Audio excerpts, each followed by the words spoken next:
আওয়ামী লীগকে নির্বাচনে আনা হবে কিনা সে প্রশ্ন তুলেছেন বিএনপির কেন্দ্রীয় নির্বাহী কমিটির সহ আন্তর্জাতিক বিষয়ক সম্পাদক ব্যারিস্টার রুমিন ফারহানা। আজ মঙ্গলবার দুপুরে ব্রাহ্মণবাড়িয়ার প্রেস ক্লাবে সাংবাদিকদের সঙ্গে মত বিনিময়কালে এ প্রশ্ন তোলেন তিনি। রুমিন ফারহানা বলেন, প্রধান উপদেষ্টার বক্তব্যের মাধ্যমে আমরা প্রাথমিকভাবে ধারণা পেয়েছি নির্বাচন কবে হচ্ছে। এটি একটি ভালো খবর। তবে আমরা আরো বেশি আনন্দিত হতাম এবং আশ্বস্ত হতাম, দেশের মানুষও আশ্বস্ত হতো রোডম্যাপটি কি হতে পারে, কবে নির্বাচন নিয়ে তারা ভাবছেন। যদি তারা একটু পরিষ্কার করতেন তাহলে আমার মনে হয় দেশের মানুষ আরো অনেক বেশি আশ্বস্ত হতো। সাংবাদিকদের তিনি বলেন, আপনারা জানেন দেশে 5 আগস্টের পর থেকে নানা মহল বিভিন্ন রকম ষড়যন্ত্রে ব্যস্ত।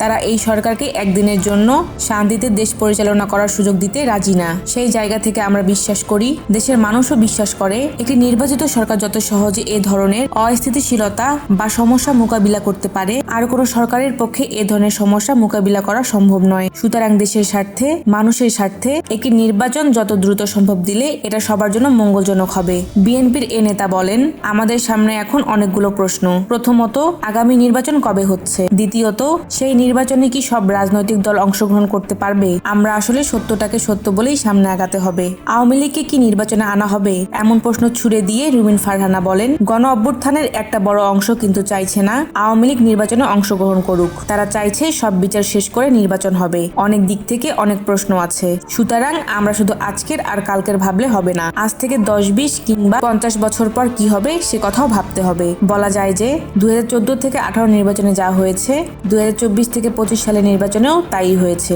সুতরাং এই সব কিছুর চিন্তা মাথায় রেখেই আমাদের নির্বাচনের পথটা পাড়ি দিতে হবে। তিনি বলেন, আওয়ামী লীগ যদি নির্বাচনের মাঠে আসে তাহলে নির্বাচনের মাঠের পরিবেশ কি হবে? একটা কি মারামারি রক্তপাতের দিকে বাংলাদেশ যাবে? আমি মনে করি এই প্রশ্নগুলো সবার মনে আছে, কেউ মুখ খুলে বলছে না। প্রশ্নগুলো নিয়ে আলাপ আলোচনা হওয়া উচিত এবং এই প্রশ্নগুলো সুরাহা বা সমাধান এই আলাপ আলোচনার মধ্য দিয়েই হওয়া উচিত। রুমিন ফারহানা বলেন, আমরা দেখেছি একটা অর্থনৈতিক স্থবিরতা। আমরা লক্ষ্য করছি দেশি বিদেশি বিনিয়োগ কিন্তু সেভাবে হচ্ছে না, কারণ বিনিয়োগের জন্য একটা স্থিতিশীল পরিবেশ প্রয়োজন।